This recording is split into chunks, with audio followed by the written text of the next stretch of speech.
বন্ধুরা, আজকাল যখন আমার কিছু হাসির খোরাক দরকার হয়, মনটা যখন ভারাক্রান্ত হয়, হতেই পারে না, সাংসারিক জীব, কর্মজীবনে বিভিন্ন প্রতিবন্ধকতা রয়েছে। তো যখন একটু মুষড়ে পড়ি তখন কিন্তু আমার ওই কপিল শর্মা শো বা এরকম হাস্যরসাত্মক যে কবিরা ছিলেন তাদের সেই ভিডিওগুলো আমি আগে দেখতাম, এখন আর সেগুলো দেখি না। তাহলে বলবেন তো ভাই, মনটাকে হালকা করো কিভাবে?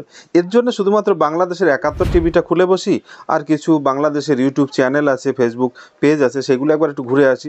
সেইখানে বাংলাদেশের এই যে তারকাটা কিছু নেতারা আছে না, এই রিজভির মতো, তারপরে কিছু ওই যে হুজুররা রয়েছেন, তাদের যে বয়ানগুলো ৪ ঘন্টায় কলকাতা দখল, সেভেন সিস্টারকে আলাদা করে দেওয়া, দিল্লি দখল করে নেওয়া, এই ভিডিওগুলো দেখলে পরে মনটা একদম শান্তি হয়ে যায়।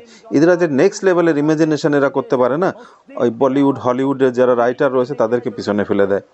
তো আপনারাও দেখুন, আমি কয়েকটা লিঙ্ক আপনাদের সামনে তুলে দিচ্ছি, আপনারাও দেখুন, প্রচন্ড মজা পাবেন, প্রচন্ড।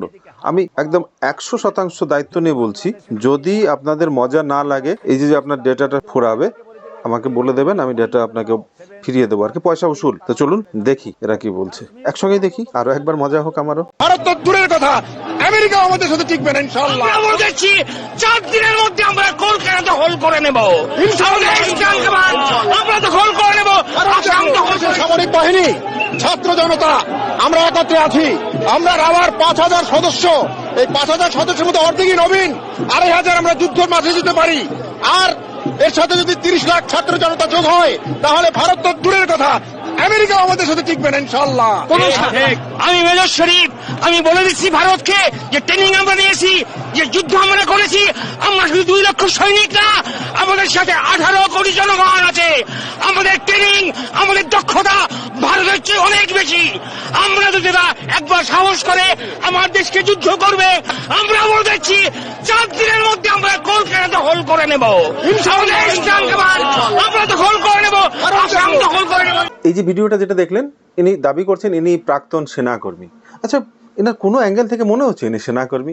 গলার নাচ মনে হচ্ছে ছিঁড়ে যাবে, আর কি, গলার রক ছিঁড়ে যাবে, মানে চেঁচিয়ে, বাংলাদেশ থেকে চেঁচিয়ে পড়বে, আর এদিকে দিল্লি কলকাতার মানুষ কানে তালা লেগে যাবে, ওরা সব ছন্নছাড়া হয়ে যাবে, আর এরা এসে কলকাতা দখল করে নেবে। অদ্ভুত। যদি সত্যি সত্যি সেনাকর্মী হয়ে থাকেন ইনি, তাহলে ভারত এবং বাংলাদেশের যে সামরিক অবস্থান সেটা সম্বন্ধে একটা ধারণা থাকা দরকার। বাংলাদেশের সেনা কত, ভারতের সেনা কত, ভারতে কতগুলো যুদ্ধ বিমান রয়েছে, তার মধ্যে অ্যাক্টিভ কতগুলো, বাংলাদেশে কতগুলো রয়েছে, আর্টিলারি, অন্যান্য যত কিছু রয়েছে সামরিক বিষয় সম্বন্ধে মানুষটা ধারণা থাকা দরকার। নেই। থাকলে পরে এই ধরনের গলা ফুলিয়ে ওই মোরগের মতো ক্যা ক্যা ক্যা ক্যা করতো না। তবে এন্টারটেনমেন্ট কিন্তু হচ্ছে, কি বলেন? এই যে যাকে দেখছেন, তরুণ তুর্কি, একজন উঠতি নেতা।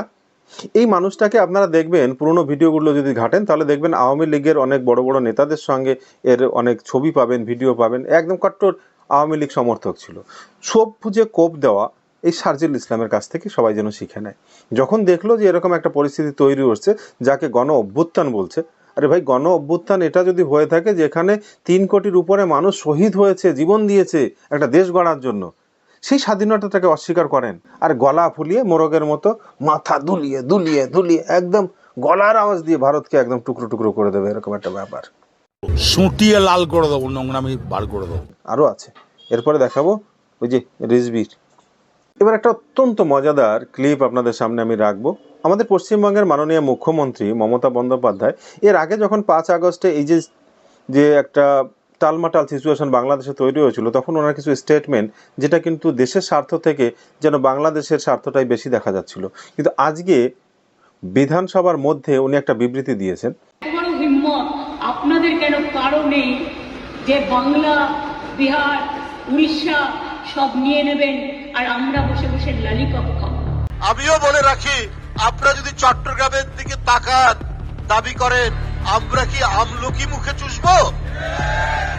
যে কিছুদিন আগে বাংলাদেশের বিএনপির একজন নেতা, ওই যে তারকাটা নেতা একজন আছেন রিজভি, যিনি ওনার বুকের মধ্যে পেসমেকারটা বসিয়ে রেখেছেন ভারতীয়, কিন্তু উনি ওনার বুকের 2 বছর পুরনো একটা শাড়ি পরিয়ে উনি বয়কট ইন্ডিয়া মুহিম চালাচ্ছেন। আরে নিজের ওই পেসমেকারটা খুলে বের করো, তারপরে পোড়াও।